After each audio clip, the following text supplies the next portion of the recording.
Hello, and thank you for joining us for today's MobileCause webinar, where we will be exploring the new era of fundraising. We are excited to share with you how to restructure your fundraising strategy in today's changing landscape in order to grow your mission and create a more steady, reliable revenue stream.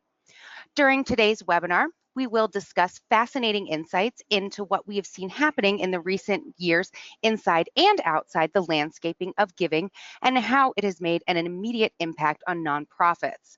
We will explore how we can use that information in order to approach successful fundraising strategies in a new light. Plus, we will map out a new, exciting ideas to help shift focus and boost fundraising year-round. We do want you to participate in our discussion today, so please submit any questions that you have in the questions box on your control panel. We will answer them during the presentation and at the end when we have a Q&A session with our experts. We do hope that you enjoyed today's presentation, and as a reminder, we will send out the recording and the slides to all registrants after the webinar. Today's webinar is presented by MobileCause. As a fundraising professional, you have a million responsibilities and few resources. MobileCause is here to help. MobileCause delivers comprehensive fundraising software that's easy for you and your donors to use. You also receive campaign creation and setup from a fundraising expert along the industry's best customer support. MobileCause believes 100% of donations should go directly to your cause, which is why they don't charge any transaction fees and have the industry's lowest credit card processing fees. With MobileCause, you can raise more with less time and energy. Now, let me introduce today's impressive panel of experts. Bethany Mackey is the Vice President of Business Solutions at Forward PMX, where she works with clients to develop strategies to build optimized digital experiences for constituents that bring the most value to them and the organization. She's also a skilled digital marketer with over 16 years of experience, both at local and national nonprofits, as well as in agencies. With a proven track record of online advocacy, peer-to-peer event, and direct response fundraising success for her clients. Corey Blake is a digital marketing strategist with MobileCause, where he works one-on-one with nonprofits. He creates and sets up fundraising campaigns along with digital fundraising and donor engagement strategies. His work has enabled hundreds of MobileCause customers to successfully accelerate their fundraising efforts. We have an information-packed agenda for you today where our speakers will cover the roller coaster of Q4, giving trends of 2018 that will continue into 2019, the 2019 plan for success, new ways for approaching fundraising. Okay, before we dive into how to restructure your fundraising strategy, we do have a quick poll question. So please let us know by voting directly on your screen. How are you feeling about your fundraising efforts in 2019? Do you feel great, cautiously optimistic, anxious, worried, overwhelmed? Go ahead and let us know by voting directly on your screen. I see those votes coming in, so I'm going to give it a few more seconds and see if we can get everybody to vote.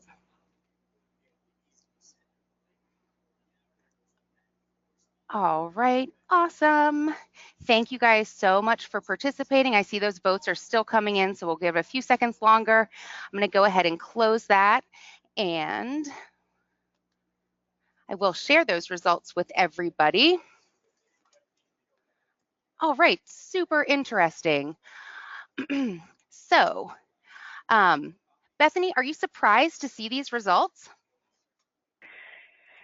No, I'm actually really excited to see where we are as an industry in taking what we saw in 2018 seriously, but not letting it overwhelm us that we don't know how to get through this. So I think a little bit of anxiety and cautious optimism is the right mix for where we are right now.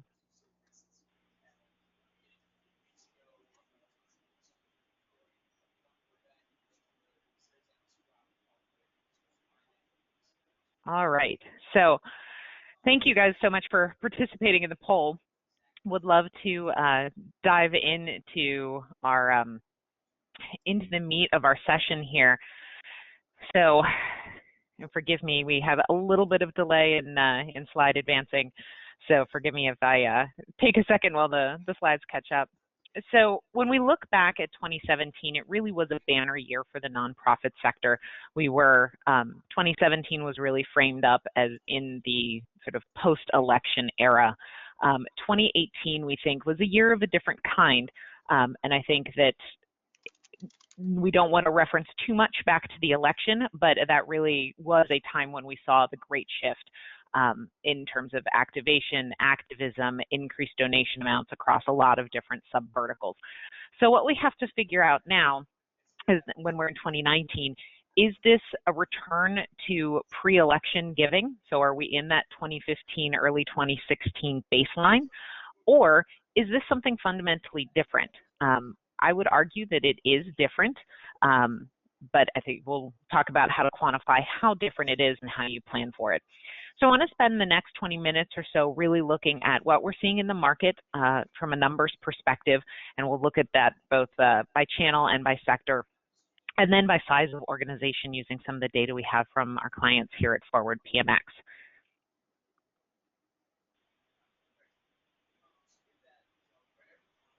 All right, so looking first here at the nonprofit market trends. So this data comes to us from our friends at Epsilon.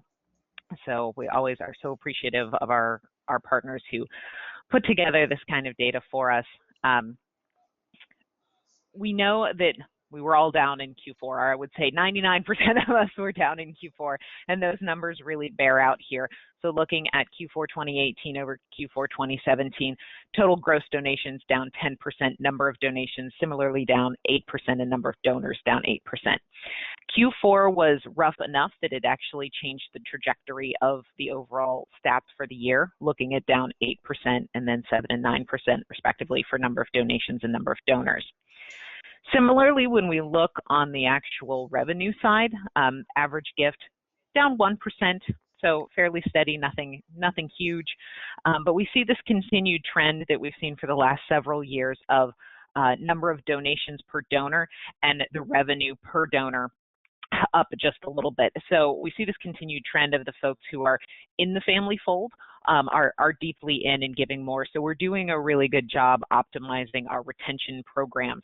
I think where this shows weakness is really translating that activation and those acquisition points into long-term revenue success for us. So that's definitely something that we need to be on the lookout for 2019 and into 2020.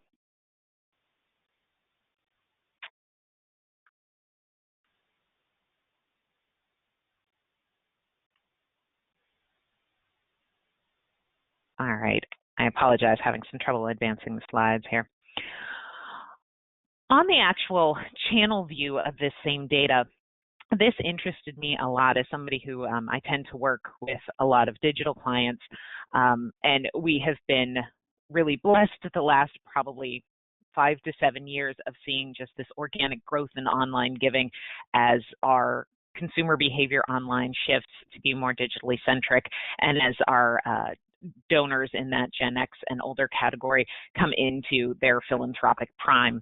So this is the first year that I can remember of really seeing that online giving be down, both gross revenue, number of donors, average gift, and revenue per donor. Those are some pretty significant statistics.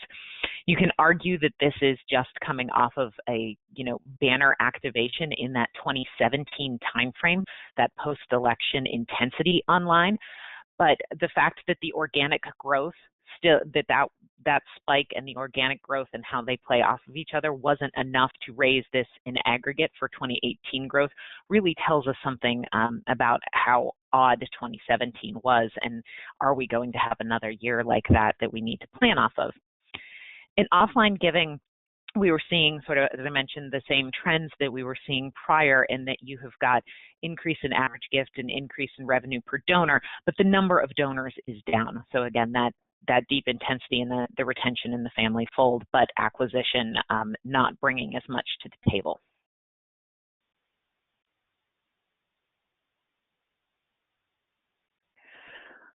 So I want to dive a little deeper into Q4 itself.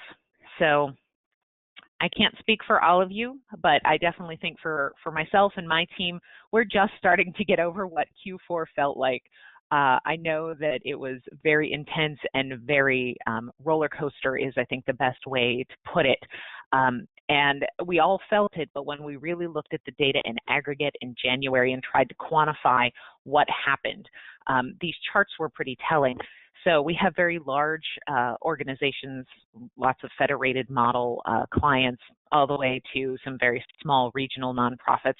So we wanted to see, was this something that affected all clients the same? Because we were seeing when we were looking at a campaign level or at a specific giving band level, the results didn't have as much parity. But when we looked in aggregate, what you see here is December giving plotted out over days of the month of December. So you can really see that things were sort of up and down throughout the month, and there was then some pretty significant 26th through the 31st fall off. And when we say fall off for our large and medium clients, and even for some of our small clients, it was a significant fall off a cliff. So we know that this was largely due to tax law implications, and we'll get into that a little deeper later. But December as a whole was not great for us, and this goes beyond the tax giving. The donation volume was very much up and down. One of the interesting things that we found with a lot of our clients, it was the mid-level donors who were missing, the ones we typically see come in that mid-December time period. So that definitely has some tax law implications as well. We did see a lot of success around Giving Tuesday in moving the needle on getting prospects who were on file to convert to donors, as well as bringing in cold acquisition at that time of Giving Tuesday. So we really are seeing that continued trend of bifurcation to giving at ends of the month, where holiday, especially with those mid-level folks for a lot of clients now, with the tax motivation gone, are not giving at the same volume. So this is something I would really encourage you to plot out for your own giving to try to understand when were the weaknesses in your Q4 fundraising. Did you see it early? I have a couple of clients who did really see that early in November because they see more activation around Veterans Day or Thanksgiving. Most of my clients saw things go really off the rails in December.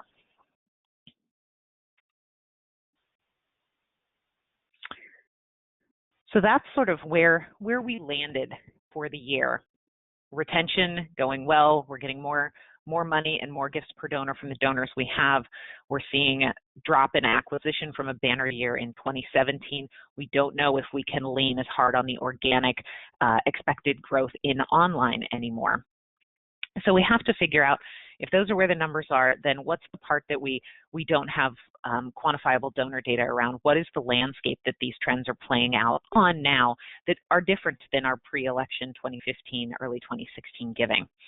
So the good news is the trend landscape is not all bad. A lot of it is actually going to work in nonprofits' favor if you plan correctly. The trends we'll talk about, you'll see, have a sort of an underpinning of how we tell our stories and where we tell them. So I think that control over sort of channel and where people are giving and where they want to consume our story is something that we're wrestling with as an industry. So we'll talk about these trends that nonprofits can take advantage of, and then a few trends that are causing where that little bit of anxiety and is creeping in from our poll at the beginning of the section. So the 5 trends that we see that nonprofits can take advantage of now that we have a handle on our actual numbers. One is the trend toward impact giving. And this is, we all through the election heard the term rage philanthropy, but we're kind of in the post-rage phase. So we'll talk about that a little bit. Very similarly, and in line with that evolution from rage to what I'm calling impact, is that cause over brand loyalty. How are you telling your story, not from we're an old venerable organization or we'll use your dollar wisely, but what's the cause that a donor is actually affecting? And then the other 3 trends are really more around how people are consuming our content and where they want to play. Video consumption is on the rise in a way we could never have seen. So about 80% of web traffic in 2019, according to our friends at HubSpot, is going to be video views. Third-party fundraising, I know this is something we are all grappling with in terms of Facebook fundraisers, Facebook donation tools have really become a disruptor in the industry, and they can be a disruptor for good if we evolve with them, or a disruptor that causes a lot of consternation if we don't evolve how we think about budgeting for this third-party fundraising. And then text automation. I think we as an industry sort of viewed mobile as something that was potentially more advocacy-based, or we haven't taken full advantage of the channel of mobile. But as we see, especially email readership go down, this is something that needs to sort of crop back up in our consciousness, because we see 98% of texts are read, while only about 20% of our emails are. So it's a place that we need to be playing. All right, so let's dig into this concept of impact giving. So rage giving and rage philanthropy definitely is the cause for all of those 2017 numbers. We saw unprecedented giving, especially online, and a real banner year. So now there's less anger, or a different degree of anger. It's that not reactivity anger, because this is now our new normal in terms of the landscape that we're living on, regardless of which side of the aisle you fall. It's not as new and not as raw as it was in 2017. But what we are seeing is that people are giving for impact. I think, the rage giving didn't move the needle in ways people expected it to or wanted it to. So now they are looking for impact of their gift. And this is a little bit different than how we've told the story before. Before, impact giving was, sort of proving our mission delivery in a broad sense, or if we were the kind of storytellers that said, your dollar today helps this kid tomorrow. But now really it's aligning our storytelling for the impact that the donor expects their gift to give. What cause are they expecting to move? What needle are they expecting to move with their gift? And this is a great quote from Generation Impact in a survey of 300 donors in that more millennial range. Those surveyed were asked to indicate the importance of why they were engaging in philanthropy. And they ranked seeing that the contribution makes a real difference and the organization has real impact was one of the top reasons.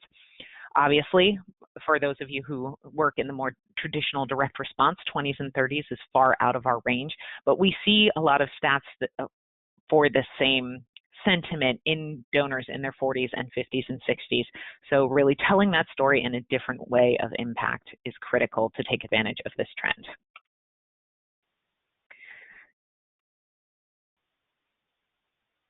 Sorry, having a little trouble here with slides.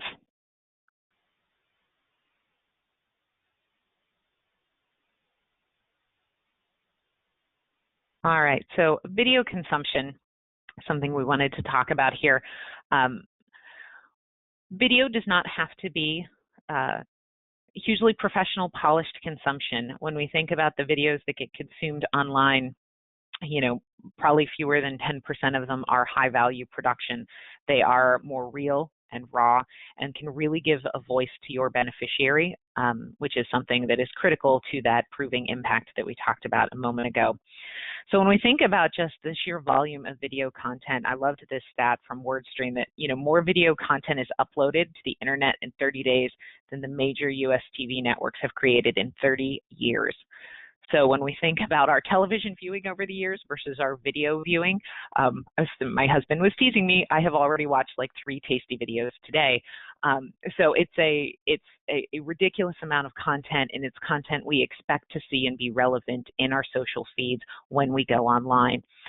Nonprofits, I don't think, are taking enough advantage of video. We certainly have some bellwethers in the field. I have the great pleasure of working with Best Friends Animal Society and think they do a phenomenal job in shooting video within their adoption centers and within their sanctuary, and talking to adoptive pet parents to really bring that story in a really palpable way to their end user. But 57% of everyone who watches a nonprofit's video eventually go on to make a donation to that nonprofit, and that comes from our friends at Google. And 75% of donors use video to understand the impact of a nonprofit and ultimately drives their decision to make a donation. So when we think about stats like that, and we think about what this means for how we change our fundraising strategy and our storytelling strategy in 2019, budgeting and editorial planning are a critical part to this, and that's not typically something that we have, as direct response fundraisers, thought about, is how do we actually need to plan for the assets and who's funding them, and when are we going to have them for use in both evergreen and moment in time campaigns.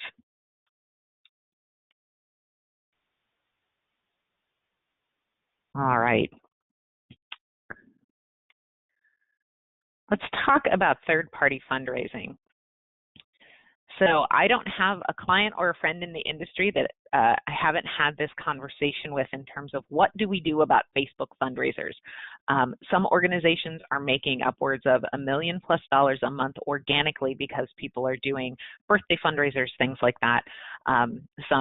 We saw this in Giving Tuesday, where there was a plethora of personal peer-to-peer fundraising on Facebook, unlike we'd ever seen before, so caused a lot of distraction in that space. And there are sort of two schools of thought. Facebook fundraising does not grow your list in a fantastic way. It grows your revenue, but it doesn't give you that acquisition boost we're looking for. So when it comes to how we change our strategy for 2019, do we fight against that organic trend of this is people want more control over where they're fundraising, where they're giving, and they have their now platforms of choice that we don't own, but that means we don't actually get to handshake with them, we just get a check. Are we okay with that? How do we change our budgeting practices so that we are budgeting for dollars acquired, not donors acquired? That is something that we have to start migrating towards in 2019, now that these platforms like Facebook fundraising have really come of age, and we are seeing significant revenue for some brands come through this. And I think that this is sort of a great equalizer in that I have very recognizable sort of philanthropy, top 10 clients who aren't raising as much in Facebook fundraising as are some of my much smaller regional clients, because they have a deeper penetration in a certain donor base or something like that. But this is, anybody can raise money well with third-party fundraising. And I think from a planning perspective, it is finding the way in your budget that you are accounting for how do you incent this kind of fundraising, and knowing that it's not going to be part of your lifetime value acquisition file.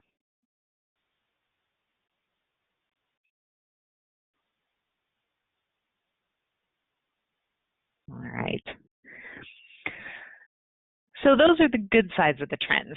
Those are the ones that are causing a lot of the cautious optimism. We've got great ways to tell our story that people are consuming, and new ways to tell our story that improve our impact in a better way than they ever have. We have new platforms to take advantage of, like Facebook fundraising, like other third-party fundraising platforms, that if we can change the way we budget and plan for intaking revenue, can really be advantageous. On the flip side of that, we do have sort of those things that are causing anxiety, and they're the things that we don't have control over. And as fundraisers, almost all of us are type A control freaks. So these are the ones that are keeping us up at night.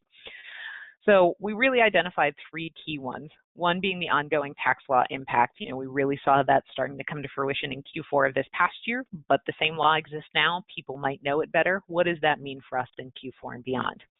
The political cycle we keep talking about, is 2019 a return to 2015? Maybe, but the political cycle isn't the same as it was 4 years ago. So what does that mean for us?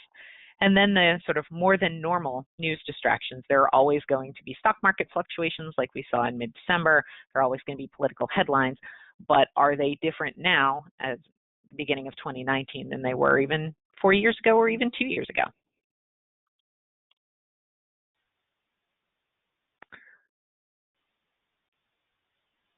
Dive into the tax law impact here. All right. So we know that the tax law is not the silver bullet of why December was hard. We know we had stock market fluctuations and other factors at play, but we can't deny the fact that the tax law definitely impacted revenue. So, bottom line on the tax law, we know that people are giving less when their primary motivation is tax deduction. We saw that especially in the 26th through the 31st. But what does this mean for us? Are we going to see an emerging of people who give every other year or every third year because they're compiling their philanthropic giving to give at a point where they're going to then get a tax law break, versus are these people gone for good and we need to come up with a new model around them. So we'll get into a little bit later about what you need to do about this to make sure that you're sort of future-proofing your plan.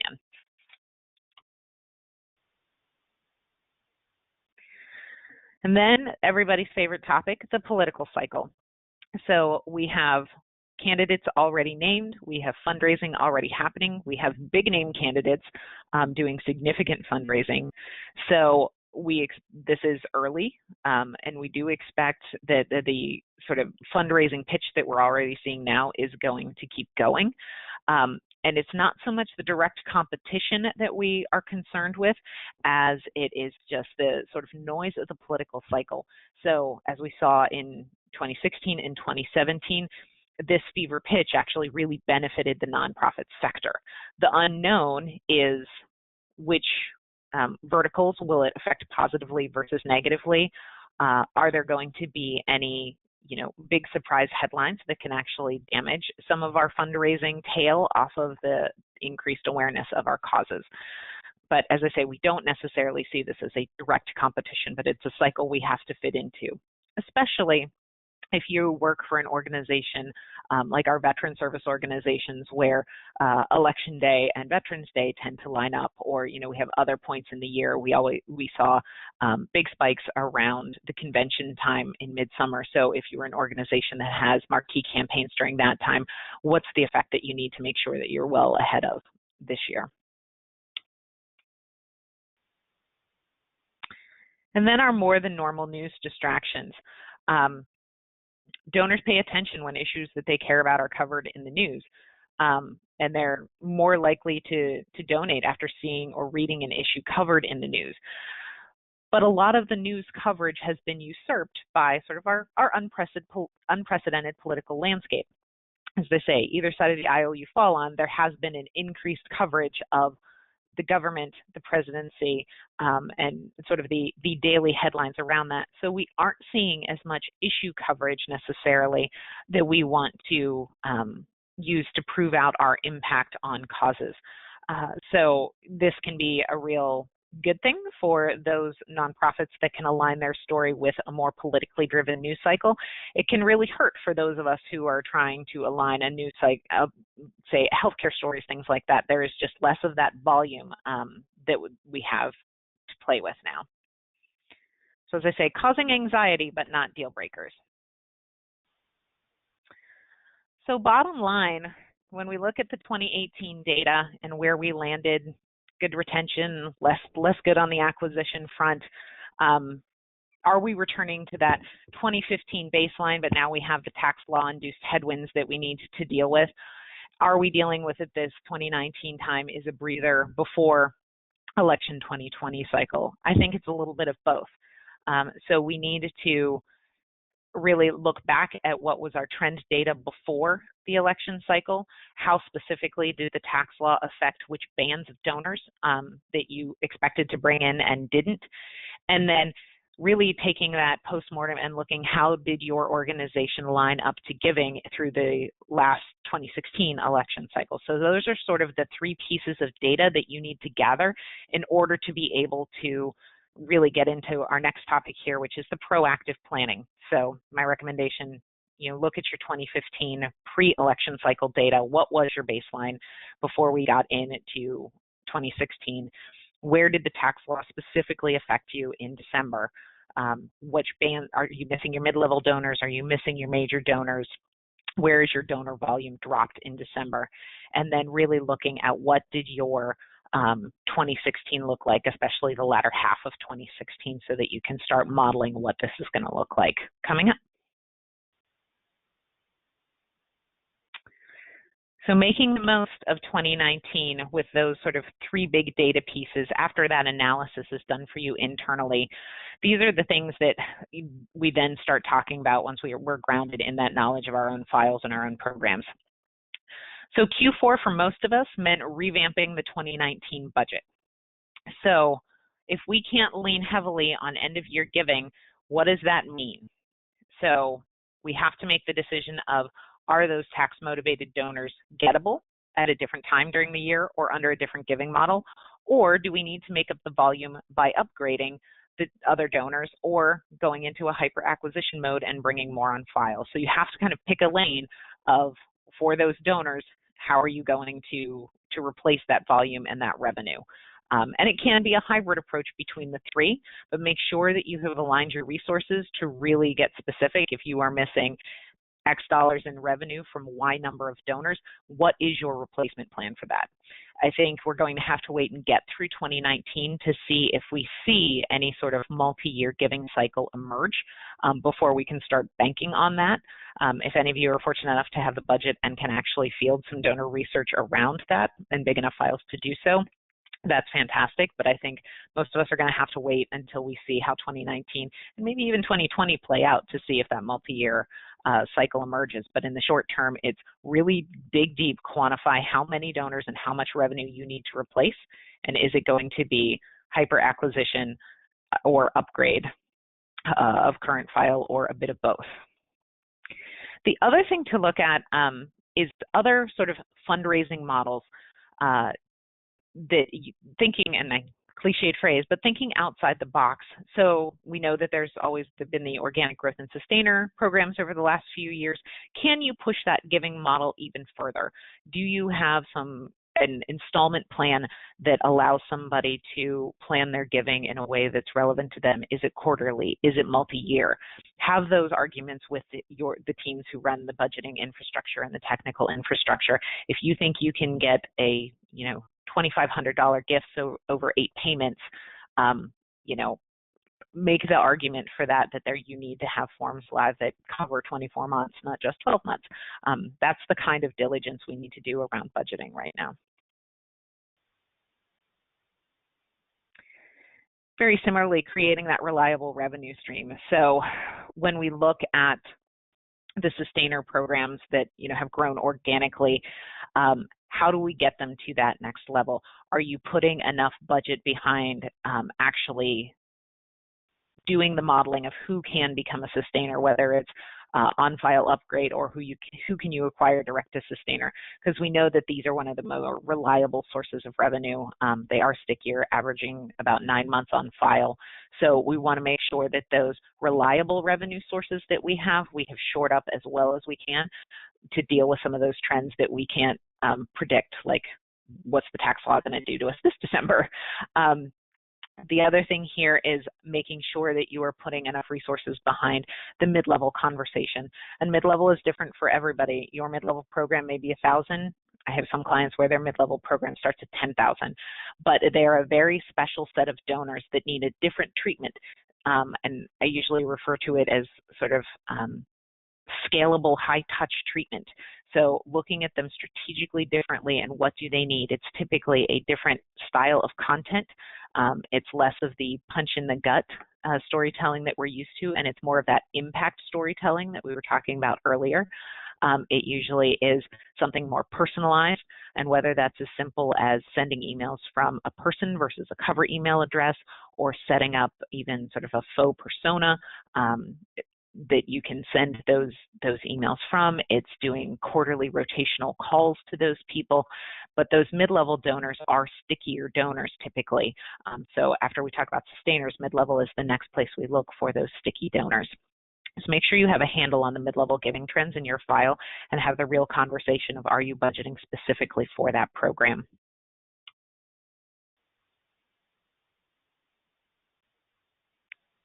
All right. Closing out here on brand and value proposition, we can't ignore the fact that we saw active donors giving more frequently at a higher gift amount, but fewer donations and donors. So it's been a headline in our industry for the last few years. We have an acquisition problem to solve. It's not that people are not willing to give, it's that we haven't necessarily hit the relevancy nail on the head. And when we talked earlier about cause over brand and impact over rage, that is really about aligning how your brand story aligns itself to being, vital and solving a problem that people care about. We aren't, as fundraisers, really well trained in that kind of brand storytelling. We go more brand recognition and brand awareness first. This isn't about awareness anymore. I have lots of clients who have great brand awareness, but they're struggling on this relevancy point, and how do they align what they do in a way that's really consumable by the mass market and aligned to a problem that needs to be solved and is in the national narrative. This is something that's very hard to drive from a fundraising seat. You have to partner with marketing teams on this, with other agencies outside of your fundraising agencies in order to problem solve this. So one of the things I'm really excited to see over the last even just 6 months is a real change within the clients that I work with of that collaboration, because I think we finally have a quantifiable and very scary metric around our acquisition problem that we have to start thinking about from a communication. Is the brand vital in the problem that people want to impact?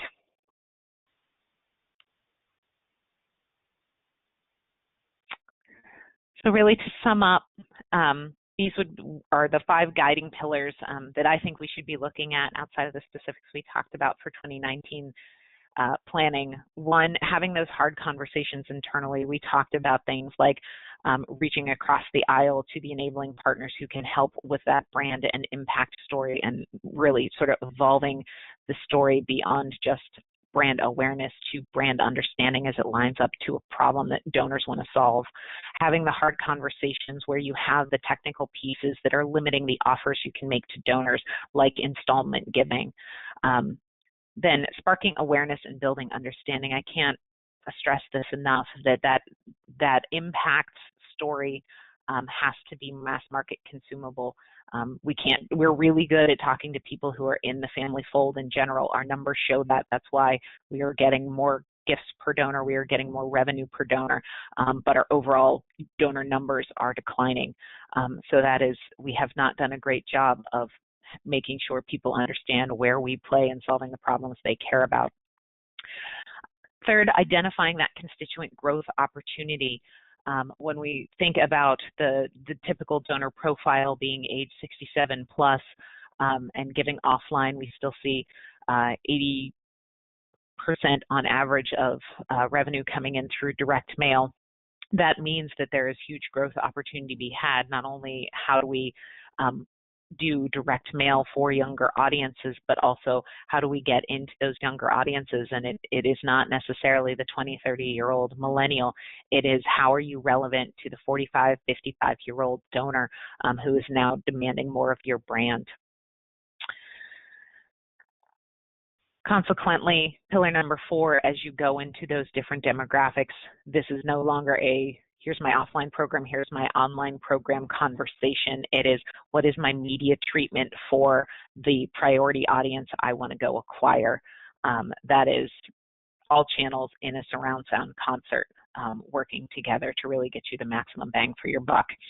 And then focusing, not forgetting the fact we are really good at building loyalty to retain the audience. As we get some of the, grow the acquisition, you're going to need to also pay attention to pivoting the retention strategy to still be relevant to those folks who are new to file, which is going to take continued evolution of that impact storytelling and those activation offers, not just giving a donation, but how can you use my voice and my time as well.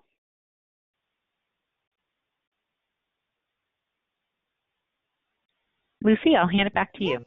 Thank you, Bethany, for your tremendous insight and input. Hey, as a quick reminder, if you do have questions, please continue to submit them in the questions box on your control panel. Now, let's turn it over to Corey Blake from MobileCause to hear more on how to move forward in 2019. Corey, take it away. Thank you, Lucy. This has been great so far. I really appreciate what Bethany has gone over. As she has showed us, conventional fundraising is changing, has changed and continues to change. And so what has been traditional and reliable giving strategies may not necessarily be working for you anymore.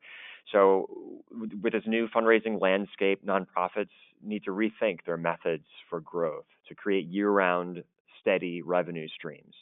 So let's look at a few ways you can proactively rise above these challenges and create long-term sustainable revenue. So number 1 is recurring giving. And you'll see certainly a lot of this is going to be echoing what Bethany was talking about. There we go. Oh, whoops. Let's go back. We'll get to that. Spoilers. So recurring programming, this helps establish a more stable and predictable revenue by having donors commit to an amount and frequency of their choosing. So as you see on the right here, this example is Catholic Charities. So they used us, they partnered with us to set up an easy form where people can help with disaster recovery efforts. So they stressed recurring giving as a way to help reinforce their message that disaster response is just the beginning of long-term relief efforts, which is a big part of their message. So this helps establish, helps in their messaging that they are helping people rebuild after disaster. It's not just here's the Band-Aid and we're gone. They're there for a while. And so this program helps them reinforce that. So they've attached specific impact metrics on dollar amounts to really reinforce specifically how giving over a sustained amount of period can make a difference.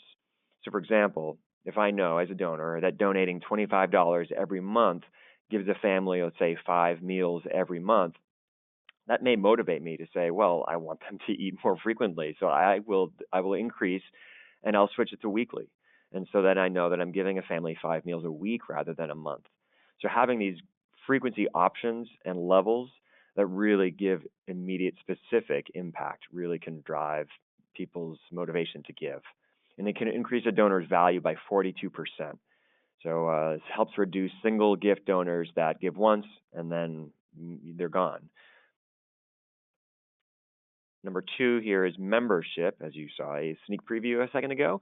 Membership model. So this is similar to recurring giving, but it's positioned a little bit different. This helps foster loyalty and boosts donor retention, similar to recurring giving, but you're going to offer them a way to get something back. So most famously, you'll see NPR and PBS do this. It can bring an average of $52 per person, and that's $624 per year per person. So compare that to an average one-time gift of $128. That's a significant boost. So you'll want to make sure that you distinguish membership program from recurring giving. So even though on sort of the back end it's technically behaving in a similar fashion, you want to make sure that you establish specific levels that come with specific content or perks that tie back to your mission. So again, NPR and PBS, obviously a lot of arts-driven organizations will do this. You see this Library Foundation of Los Angeles does it. It doesn't have to be arts, though. You can create a membership program really for anything where you need recurring revenue to sustain what you're doing, and you can give them back something that's related to your mission as a way to kind of add value. Number 3 here is to create your own day of giving. So we saw, obviously, Giving Tuesday is still working really well and seems to still be growing. But for some organizations, they're starting to feel like they're getting lost in all the shuffle. So one way to help stand out is to create your own giving day. This lets you rally your most passionate supporters, especially if your giving day has a specific result. So as we can see here, at Everett University, they use the day of giving to rally around their athletics program. And they let donors give to a specific team or to the athletics program in general. And you'll see, you can see that that's the MobileCause crowdfunding that they're using, but they've modified it in a way to really be built around this day of giving with the sports teams kind of down the bottom there. You can click in and give to just that team. 75% of donors on a giving day are new to the organization. So going back to what Bethany was talking about, there's a great way to kind of build a base, build your core group here. 95% of people that give are more likely to give additional dollars as a result of participating on a give day. So there's a great way to increase awareness of a specific program, as well as, of course, your organization in general, and as I said, expand your base. Number 4 is a peer-to-peer program. So this is, it's a powerful tool, as you see it says here. It's another way to really activate your passionate supporters and get them involved. Footsteps missions here, they've set up this peer-to-peer fundraising to support specific missions. So you see each one of these people, they've set up their own individual fundraising page.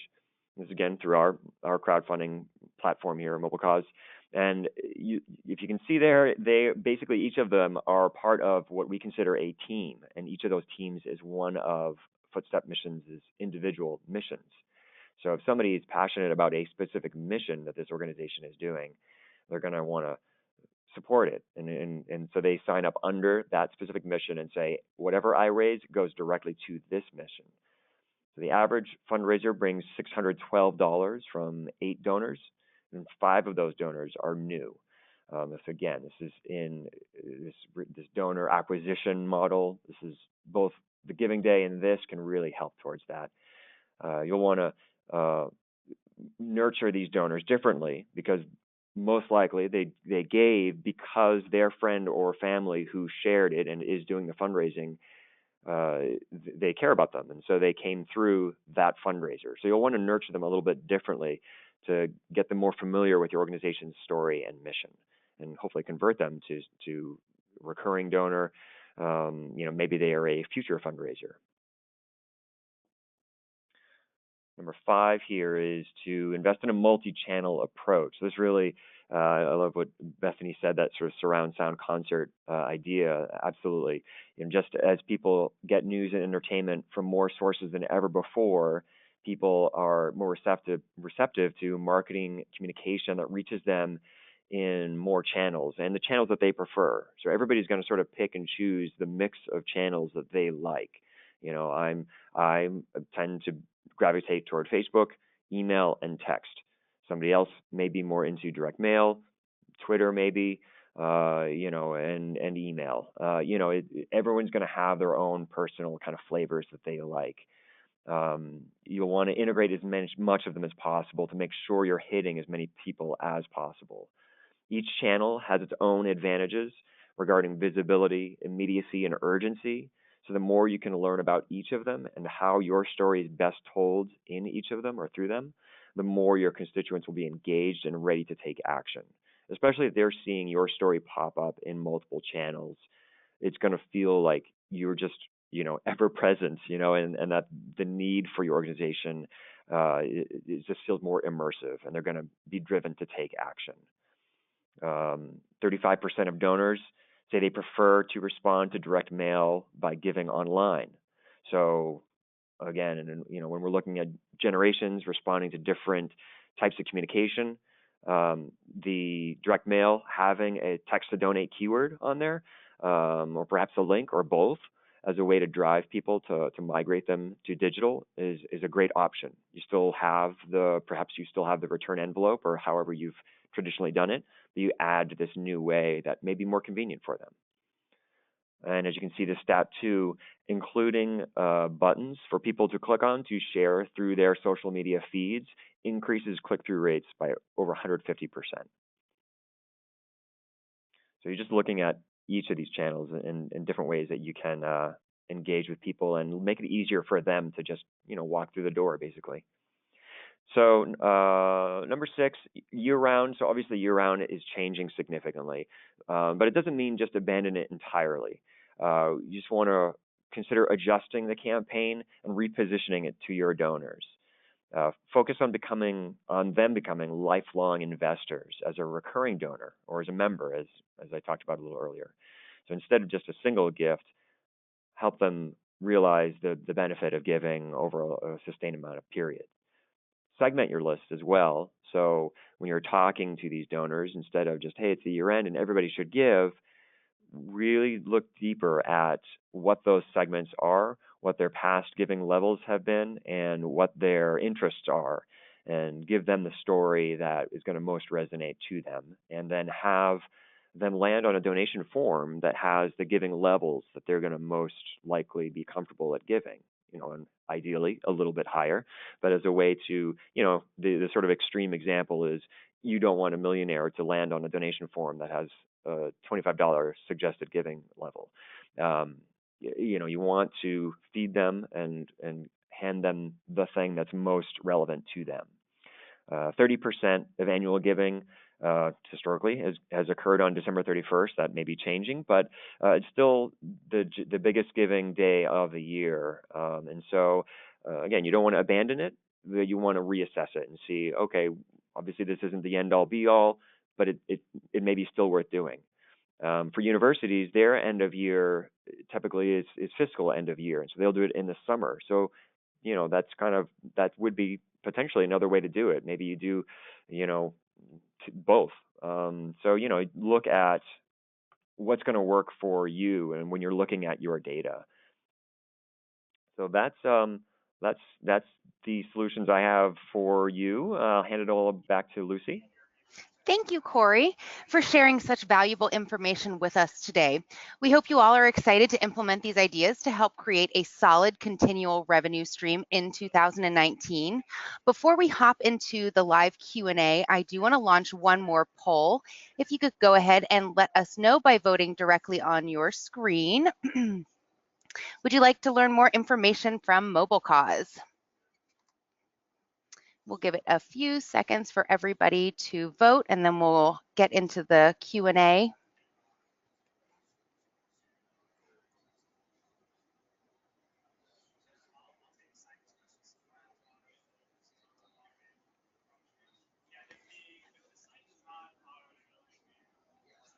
Oh, excuse me, I'm sorry, for MobileCause or Forward PMX, apologies. You can continue to vote directly on your screen.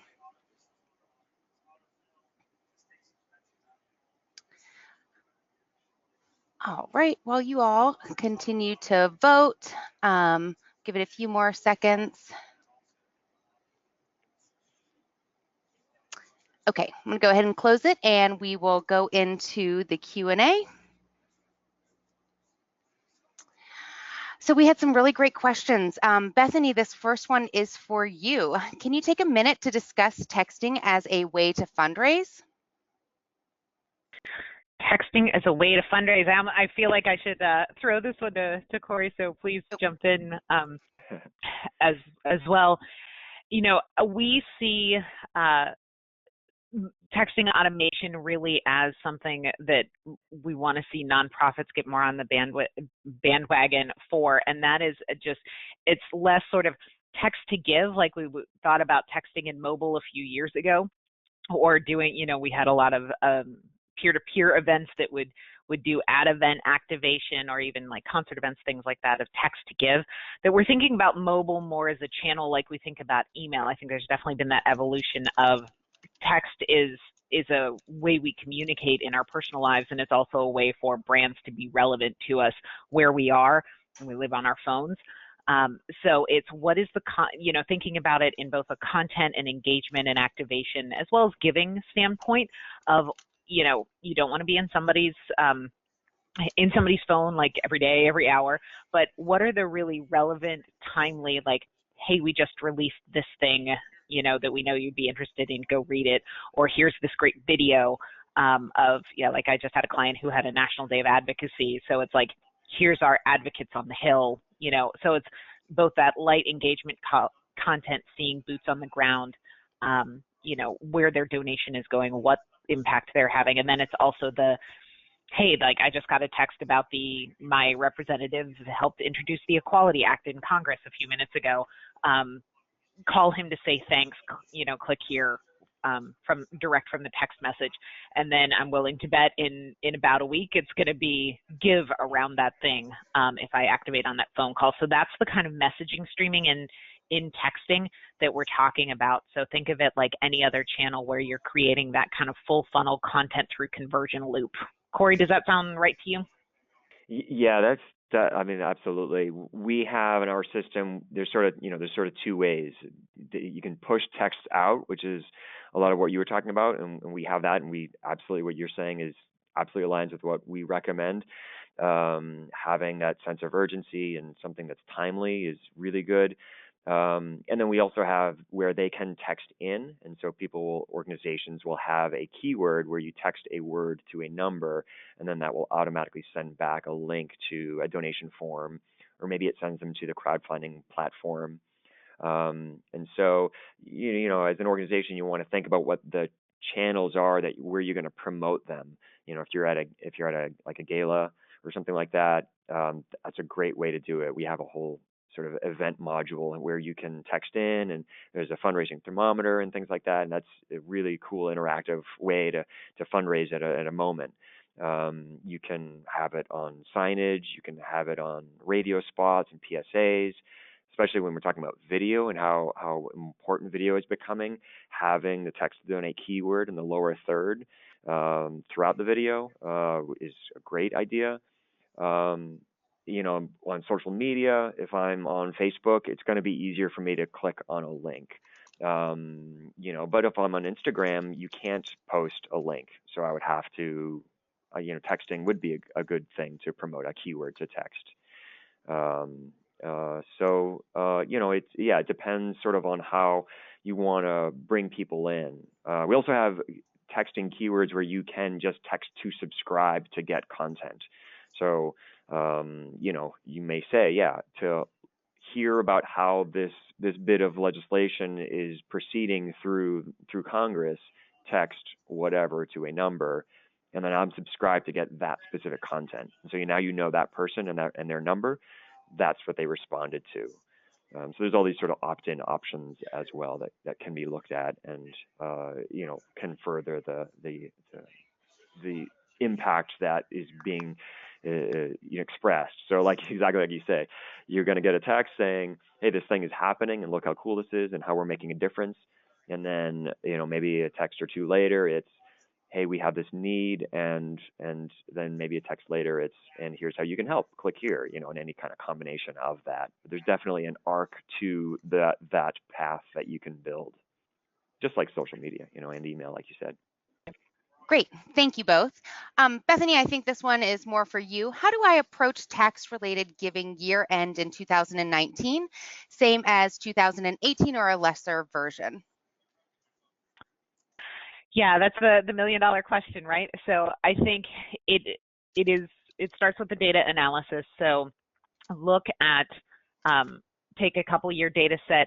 Who are your replicable tax year-end donors, or any trend in that sect that you can delineate? Often we see renewable gifts at tax year-end. That's rarely when you're bringing in a cold acquisition person. And who left you in December?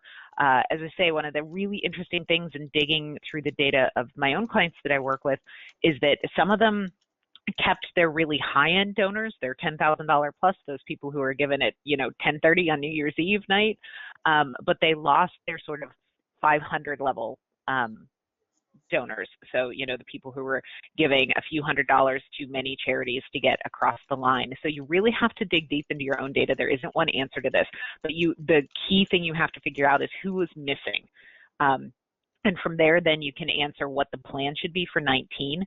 Because based on who's missing is what's the solution. Can you bring them in earlier? Can you bring them in on a different offer? Or are they gone and they're not going to come back and you need to replace them with other people? So I think you just, as I say, it's the deep data mining, and it's not data mining we typically do as part of routine reporting. So it's very specific analytic project there to dig deep into the December numbers and figure out who's gone and who's coming back. Great, thank you, Bethany. That is all the time that we have today. So if you are interested in discovering how to accelerate your fundraising and raise more with less time and effort, please fill out our post-webinar survey. Or if you'd like to speak directly with a MobileCause expert, call 888-661-8804 or visit mobilecause.com. Thank you again for attending today's webinar, and best of luck in re-strategizing your fundraising efforts.